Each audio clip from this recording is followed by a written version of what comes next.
Hi friends, നമസ്കാരം. എല്ലാവർക്കും നമ്മുടെ മറ്റൊരു പുതിയ വീഡിയോയിലേക്ക് സ്വാഗതം. ഇന്നത്തെ വീഡിയോയിൽ നമ്മൾ ഡെയിലി ഉപയോഗിക്കുന്ന ഒരു സാധനം വെച്ച് നമ്മൾ ചിന്തിക്കാത്ത കുറേ നല്ല യൂസ്ഫുള്ളായ ടിപ്സുകളാണ് കാണിച്ചു തരാൻ പോകുന്നത്. ഉപ്പാണ്. പൊടിയുപ്പ്. കല്ലുപ്പാണെങ്കിലും ഉപയോഗിക്കാം. മെയിനായിട്ട് നമ്മൾ ഭക്ഷണം പാചകം ചെയ്യുമ്പോഴായിരിക്കും നമ്മൾ ഏറ്റവും കൂടുതൽ ഉപ്പ് ഉപയോഗിക്കുന്നത്. പക്ഷേ അതുപോലെ തന്നെ ഇമ്പോർട്ടൻ്റ് ആയ കുറേ കാര്യങ്ങൾ നമുക്ക് ഈ ഉപ്പ് വെച്ച് ചെയ്യാൻ പറ്റും. അത് എന്തൊക്കെയാണെന്ന് നമുക്ക് നോക്കാം. അപ്പോൾ നമുക്ക് വേണ്ടത് വളരെ കുറച്ച് ക്വാണ്ടിറ്റി ഉപ്പിൻ്റെ ആവശ്യം മാത്രമേ ഉള്ളൂ. ആദ്യമായിട്ട് നമുക്കൊരു സിമ്പിൾ ടിപ്പ് കാണിച്ചു തരാം. പലർക്കും അറിയുന്നവരുണ്ടാവാം, അറിയാത്തവരുണ്ടെങ്കിൽ ഒന്ന് ട്രൈ ചെയ്ത് നോക്കാവുന്നതാണ്. വളരെ ഇമ്പോർട്ടൻ്റ് ആയ ഒരു സാധനമാണ് കത്രിക. പല കാര്യങ്ങൾക്കും കത്രിക ആവശ്യമുണ്ട്. അതുപോലെ തന്നെ ടൈലറിംഗ് ഒക്കെ ചെയ്യുന്ന ആളുകൾക്കും ഈ ഒരു ടിപ്പ് വളരെ യൂസ്ഫുള്ളാണ് കേട്ടോ. ഇതുപോലെ കുറച്ച് ഉപ്പെടുത്തതിന് ശേഷം കുറച്ച് തവണ ഒരു 5 സെക്കൻഡോ 10 സെക്കൻഡോ ഇതുപോലെ ഒന്ന് ആക്കി കൊടുത്തു കഴിഞ്ഞാൽ എത്ര പഴക്കം ചെന്ന അല്ലെങ്കിൽ മൂർച്ച കുറവുള്ള കത്രികയിലും നമ്മൾ പുതിയത് വാങ്ങുന്ന ആ ഒരു രീതിയിൽ തന്നെ നമുക്ക് മൂർച്ച കൂട്ടിയെടുക്കാൻ പറ്റും. ചെറിയ കത്രികകളാണെങ്കിലും വലിയ കത്രികകളാണെങ്കിലും നമുക്ക് ഒരുപോലെ യൂസ്ഫുള്ളായ ഒരു കാര്യമാണ്. നമ്മളിതുപോലെ ചെയ്തതിന് ശേഷം കത്രിക നല്ല തുണി കൊണ്ട് വൃത്തിയായി തുടയ്ക്കുക.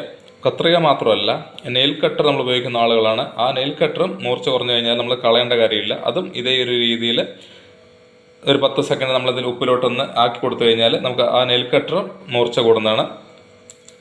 എല്ലാവരും ഒന്ന് ചെയ്ത് നോക്കുക. ഇനി അടുത്ത ഒരു സിമ്പിൾ ടിപ്പ് ഞാൻ പറഞ്ഞുതരാം. നമുക്ക് എല്ലാവർക്കും യൂസ്ഫുൾ ആകുന്ന ഒരു കാര്യമാണ്. ഇതുപോലെ നമ്മൾ ബ്രേക്ക്ഫാസ്റ്റിന് മാവുകളെല്ലാം വാങ്ങി വയ്ക്കാറുണ്ട്. പ്രത്യേകിച്ചിട്ട് ഗോതമ്പ് മാവ്. കാരണം അരിയേക്കാൾ ഇപ്പോൾ ഏറ്റവും കൂടുതൽ മലയാളികൾ ഉപയോഗിക്കുന്നത് ഗോതമ്പാണ്. ഏത് തരം പൊടികളാണെങ്കിലും ഗോതമ്പ് മാവോ അല്ലെങ്കിൽ റവ, അരിപ്പൊടി, എല്ലാത്തിനും നിങ്ങൾക്ക് ഈ ഒരു ടിപ്പ് ചെയ്യാൻ പറ്റുന്നതാണ്. ഇതുപോലെയുള്ള മാവുകൾ നമ്മൾ വാങ്ങി പാക്കറ്റിൽ നിന്ന് പൊട്ടിച്ച് കഴിഞ്ഞാൽ മെയിനായിട്ട് പൂപ്പലിൻ്റെ ശല്യം ഉണ്ടാവാറുണ്ട്, അല്ലെങ്കിൽ ബാഡ് സ്മെല്ല് വരാറുണ്ട്. അപ്പോൾ ഇതുപോലെയുള്ള പ്രശ്നങ്ങൾ ഒഴിവാക്കാൻ നമുക്ക് വളരെ ഈസി ആയിട്ട് ചെയ്യാൻ പറ്റുന്നൊരു കാര്യമാണ്. കുറച്ച് ഉപ്പെടുത്തതിന് ശേഷം ഇതുപോലെ ഗോതമ്പ് മാവിലും അതുപോലെ റവ, അരിപ്പൊടി തുടങ്ങിയ ഏതിൽ നമുക്ക് ഉപയോഗിക്കാവുന്നതാണ്. ക്വാണ്ടിറ്റി വളരെ കുറച്ച് മതി. അതിനുശേഷം നന്നായിട്ടൊന്ന് മിക്സ് ചെയ്ത് കൊടുക്കുക. ഇതുപോലെ ചെയ്തു കഴിഞ്ഞാൽ നമുക്ക് എത്ര കാലം വേണമെങ്കിലും ബാഡ് സ്മെല്ലില്ലാതെയും പൂപ്പൽ വരാതെയും ഇതുപോലുള്ള പൊടികൾ നമുക്ക് സൂക്ഷിക്കാൻ പറ്റും. മല്ലിപ്പൊടി, മുളക് പൊടി, മഞ്ഞൾപ്പൊടി തുടങ്ങിയ സാധനങ്ങൾ നമുക്ക് ഈ ഒരു ടിപ്പ് ഉപയോഗിക്കാവുന്നതാണ്. ഇനി അടുത്ത ഒരു സിമ്പിൾ ടിപ്പാണ്. ഈ ഒരു കാലഘട്ടത്തിൽ എല്ലാവരുടെ വീട്ടിലും ഉള്ള ഒരു മെയിൻ ഇലക്ട്രിക്കൽ ഐറ്റമാണ് ഫ്രിഡ്ജ് എന്ന് പറയുന്നത്. ഫ്രിഡ്ജ് ഉപയോഗിക്കുന്നവർക്ക് ഒരു സിമ്പിൾ ടിപ്പ് പറഞ്ഞുതരാം. വെജ് ആണെങ്കിലും നോൺ വെജ് ആണെങ്കിലും ഒരുപാട് ഫുഡ് ഐറ്റംസ് സൂക്ഷിക്കുന്നതുകൊണ്ട് ഇതിനകത്ത് എപ്പോഴും ഒരു ബാഡ് സ്മെൽ ഉണ്ടാകും. പ്രത്യേകിച്ചിട്ട് നമ്മൾ ഫിഷൊക്കെ സൂക്ഷിക്കുകയാണെങ്കിൽ, ഇപ്പോൾ ഫ്രീസർ എത്ര ക്ലോസ് ആണെങ്കിലും നമുക്ക് ഫിഷിൻ്റെ ഒക്കെ സ്മെല്ല് ഫ്രിഡ്ജിനകത്തോട്ട് വരുന്നതാണ്. ഫ്രിഡ്ജിനകത്ത് ഉണ്ടാകുന്ന ബാഡ് സ്മെല്ല് മാറ്റാൻ നമുക്ക് വളരെ സിമ്പിളായിട്ട് ചെയ്യാൻ പറ്റുന്ന ഒരു ടിപ്പാണ്. ഒരു സ്പൂണ് ഉപ്പുണ്ടെങ്കിൽ ധാരാളം. അത് നമുക്ക് ഫ്രിഡ്ജിൻ്റെ ഏതെങ്കിലും ഒരു ഭാഗത്ത് ഇതുപോലെ സൂക്ഷിക്കുകയാണെങ്കിൽ ആ ഫ്രിഡ്ജിനകത്തുള്ള ബാഡ് സ്മെല്ല് വളരെ പെട്ടെന്ന് തന്നെ ഇല്ലാതാവുന്നതാണ്. അപ്പോൾ നിങ്ങൾ നോൺ വെജ് കൂടുതൽ ഉപയോഗിക്കുന്ന ആളാണെങ്കിൽ തീർച്ചയായിട്ടും ഇത് പരീക്ഷിക്കുക. ഏതുതരം സ്മെല്ലാണെങ്കിലും നിങ്ങൾക്ക് ഈസി ആയിട്ട് മാറിപ്പോകുന്നതാണ്. പലപ്പോഴും ചോറ് വയ്ക്കുന്ന സമയത്ത് നമുക്ക് ചോറിൻ്റെ വേവ് കൂടുതലാവാറുണ്ട്. ചോറ് നല്ല രീതിയിൽ കുഴഞ്ഞ പായസത്തിൻ്റെ ഒരു പരിഭവവും. അപ്പോൾ നമുക്കിതുപോലെ ഒറ്റ മണി ചോറ് കിട്ടണമെങ്കിൽ വെള്ളം തിളയ്ക്കുന്ന സമയത്ത് ഒരു നുള്ളുപ്പ് ഈ ചോറിലോട്ട് ഇട്ടതിന് ശേഷം ചോറ് വയ്ക്കുകയാണെങ്കിൽ നമുക്ക് ചോറ് ഒട്ടാതെ ഒറ്റ മണിയായിട്ട് നമുക്ക് കിട്ടുന്നതാണ്. ഇനി അല്പം വേവ് കൂടിപ്പോയാലും നമുക്കത് അറിയാൻ പറ്റില്ല. പണ്ട് കാലം മുതൽ എല്ലാവരും ചെയ്യുന്ന ഒരു ടിപ്പാണ്. അറിയാത്തവരാരെങ്കിലും ഉണ്ടെങ്കിൽ ജസ്റ്റ് ഒന്ന് ട്രൈ ചെയ്ത് നോക്കിയോ. ഇനി അടുത്തൊരു സിമ്പിൾ ടിപ്പ് പറഞ്ഞുതരാം. ഈ ഒരു കാലഘട്ടത്തിൽ ഏറ്റവും കൂടുതൽ വിലയുള്ള ഒരു ഐറ്റമാണ്. അപ്പോൾ അതെന്താണെന്ന് വെച്ച് കഴിഞ്ഞാൽ വെളിച്ചെണ്ണയാണ്. വെളിച്ചെണ്ണയ്ക്ക് ഉണ്ടാകുന്ന മെയിനായിട്ടുള്ള പ്രശ്നം എന്ന് പറഞ്ഞു കഴിഞ്ഞാൽ അതൊക്കെ കറക്റ്റായിട്ട് ബോട്ടിലാക്കി വെച്ചാലും ഒരു ബാഡ് സ്മെല്ല് വരാനുള്ള സാധ്യതയുണ്ട്. ഒരു സ്മെല്ല് വന്നു കഴിഞ്ഞാൽ നമുക്ക് ഏത് തരം കറി വെച്ച് കഴിഞ്ഞാലും മണം എല്ലാ കറികളിലും ഉണ്ടാവും. അത്തരം ടിപ്സുകൾ നമ്മളിതിൽ പരീക്ഷിക്കാറുണ്ട്.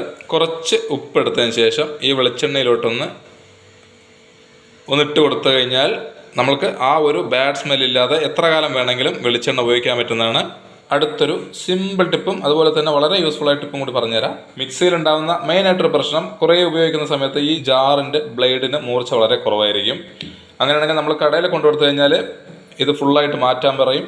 അത് മാറ്റണമെങ്കിൽ നമ്മുടെ ബാക്കിൽ ഈ ഒരു സംഭവങ്ങൾ മൊത്തമായിട്ട് മാറ്റേണ്ടി വരും. നല്ല എക്സ്പെൻസീവ് ആവുന്ന ഒരു പരിപാടിയാണ്. അത് ഒഴിവാക്കുന്നതിന് നിങ്ങൾക്ക് ഈ ഒരു ടിപ്പ് ചെയ്താൽ മതി.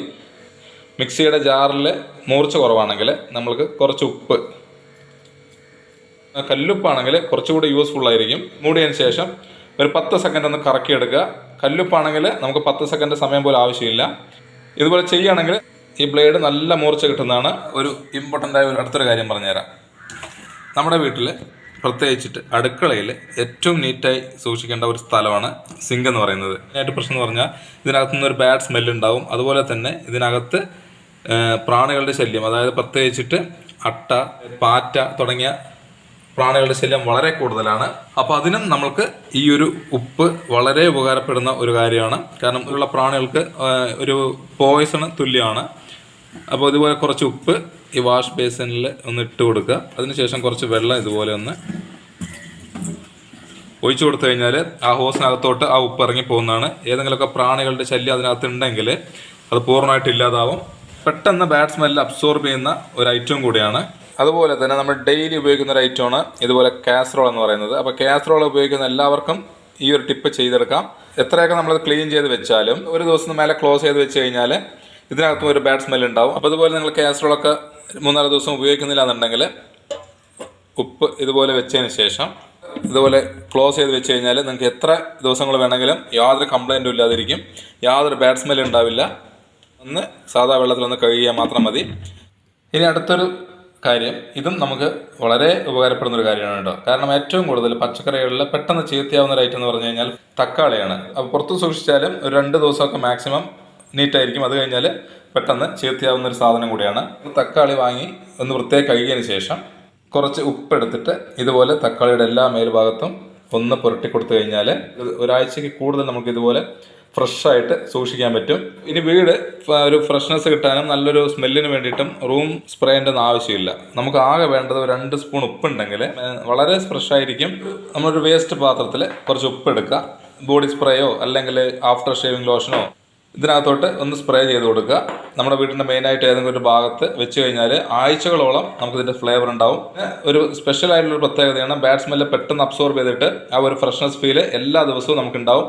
പല്ലിയുടെയൊക്കെ ശല്യം വീട്ടിലുണ്ടെങ്കിൽ ഇതുപോലെ ഒരു സ്പൂൺ ഉപ്പെടുത്തതിന് ശേഷം ഒരു 1/4 ടേബിൾ സ്പൂൺ വിനീഗർ ഈ ഉപ്പിൽ ഇട്ട് ഒന്ന് മിക്സ് ചെയ്തതിന് ശേഷം നമ്മുടെ പല്ലി ശല്യമുള്ള ഭാഗത്ത് വെച്ച് കഴിഞ്ഞാൽ അതിൻ്റെ ഫ്ലേവർ കൊണ്ട് പല്ലി, പാറ്റ, ഉറുമ്പ് തുടങ്ങിയ പ്രാണികളുടെ ശല്യം പൂർണ്ണമായിട്ട് ഒഴിവാക്കാൻ പറ്റുന്നതാണ്. ഇതുപോലുള്ള കാര്യങ്ങൾ നമ്മൾ ചെയ്യുകയാണെങ്കിൽ നമ്മുടെ ഹെൽത്തിനും വളരെ നല്ലതാണ്. ഇന്നത്തെ വീഡിയോയിൽ വളരെ വളരെ ഇമ്പോർട്ടൻ്റ് ആയ ഒരു ടിപ്പാണ്. എല്ലാവർക്കും മടിയുള്ളൊരു കാര്യമാണ് ബാത്റൂം കഴുകുക എന്നുള്ളത്. പ്രത്യേകിച്ചിട്ട് ക്ലോസറ്റ് നല്ല രീതിയിൽ കഴുകി വൃത്തിയാക്കാൻ ഒരുപാട് സമയം ആവശ്യമാണ്. പ്രത്യേകിച്ചിട്ട് ബോർവെല്ലിലെ വെള്ളമൊക്കെ ആണെങ്കിൽ നല്ല രീതിയിൽ മഞ്ഞക്കറ ഈ ഒരു ഭാഗത്തെല്ലാം ഉണ്ടാവാറുണ്ട്. അപ്പോൾ ഈ ഒരു കാര്യം ചെയ്യണമെങ്കിൽ നിങ്ങൾക്ക് ഉരയ്ക്കേണ്ട, ബ്രഷ് വേണ്ട, ശാരീരികമായിട്ടുള്ള യാതൊരു ബുദ്ധിമുട്ടും ഇല്ലാതെ തന്നെ ക്ലോസറ്റ് നീറ്റ് ആൻഡ് ക്ലീൻ ആക്കി എടുക്കാം. അപ്പോൾ അതിനും നമ്മൾ ഉപയോഗിക്കുന്നത് ഉപ്പാണ്. കറകൾ പെട്ടെന്ന് കളയുന്ന ഒരു ഐറ്റമാണ് ഉപ്പ്.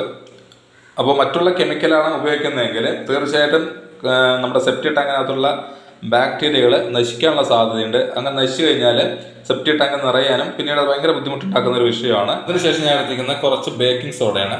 ഇതുപോലെ ബേക്കിംഗ് സോഡ ഇട്ട് കൊടുക്കുക. കുറച്ച് ഉപ്പും ആ ബേക്കിംഗ് സോഡയും കൂടെ നന്നായിട്ടൊന്ന് മിക്സ് ചെയ്തെടുക്കുക. ടോയ്ലറ്റ് നല്ല ഫ്രഷായിട്ട് ഇരിക്കണമെങ്കിൽ ഒരു കാര്യം കൂടി ചേർത്തിയാൽ മാത്രം മതി. ഒരു തുള്ളി ഷാമ്പുവും കൂടെ ഇതുപോലെ ഒന്ന് ഒറ്റിച്ചു കൊടുക്കുക. ഈ ഒരു മിക്സ് ഉണ്ടെങ്കിൽ ടോയ്ലറ്റിലെ കറയും പോവും. അതുപോലെ തന്നെ മണം ദിവസങ്ങളോളം ടോയ്ലറ്റിലുണ്ടാവും. അതിനുശേഷം ഇതൊന്ന് കൊട്ടിക്കൊടുക്കുക. കുറച്ച് നേരം ഇത് അത് രീതിയിൽ തന്നെ ഇരിക്കട്ടെ. അതിനുശേഷം ഒന്ന് ഫ്ലഷ് ചെയ്ത് കൊടുക്കുക. ഈ ഒരു മിക്സിൽ കുറച്ച് വെള്ളവും കൂടെ ചേർത്തിയിട്ട് നമുക്കത് ടൈലുകളിൽ ഉണ്ടാവുന്ന കറകൾ മാറ്റാനും വളരെ ഉപയോഗപ്പെടുന്നതാണ്. ഇപ്പോൾ ടൈലിൻ്റെ ഈ ഒരു ഗ്യാപ്പുകളിലെല്ലാം കറയുണ്ടാവാറുണ്ട്. ഈ ഒരു സ്ഥലങ്ങളിലെല്ലാം കറുത്ത പാടുകൾ വരും. പൊതുവേ നമ്മൾ എണ്ണ, സോപ്പ് തുടങ്ങിയ പല സാധനങ്ങൾ ഉപയോഗിക്കുന്നുണ്ട്.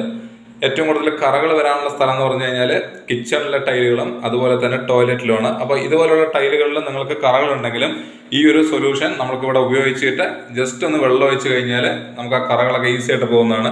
അപ്പോൾ ഇതിനും നമുക്ക് യാതൊരു കെമിക്കലും ആവശ്യമില്ല. അപ്പോൾ കുറച്ച് സമയം കഴിഞ്ഞ ശേഷം ഒന്ന് ഫ്ലഷ് ചെയ്ത് കൊടുത്തു കഴിഞ്ഞാൽ നീറ്റ് ആൻഡ് ക്ലീൻ ആയിരിക്കും ക്ലോസറ്റ്. യാതൊരു തന്നെ കറയുണ്ടാവില്ല. അതുപോലെ തന്നെ ബാഡ് സ്മെല്ല് പൂർണ്ണമായിട്ട് മാറിയിട്ടുണ്ടാവും. ടോയ്ലറ്റ് കഴുകുക എന്ന് പറഞ്ഞു കഴിഞ്ഞാൽ എല്ലാവർക്കും വളരെ ഈസി ആയിട്ടുള്ളൊരു കാര്യമാണ്. അതിനുവേണ്ടി നമുക്ക് സമയമൊന്നും ചിലവഴിക്കേണ്ട കാര്യമില്ല കേട്ടോ. അപ്പോൾ മാക്സിമം എല്ലാവരും ട്രൈ ചെയ്ത് നോക്കുക. അപ്പോൾ ഇതോടെ ഞാൻ വീഡിയോ വൈൻഡപ്പ് ചെയ്യാൻ പോവാണ്. ഇഷ്ടമായെങ്കിൽ ഒന്ന് ലൈക്ക് ചെയ്യുക, ഷെയർ ചെയ്യുക, കമൻറ്റ് ചെയ്യുക, സബ്സ്ക്രൈബ് ചെയ്യുക.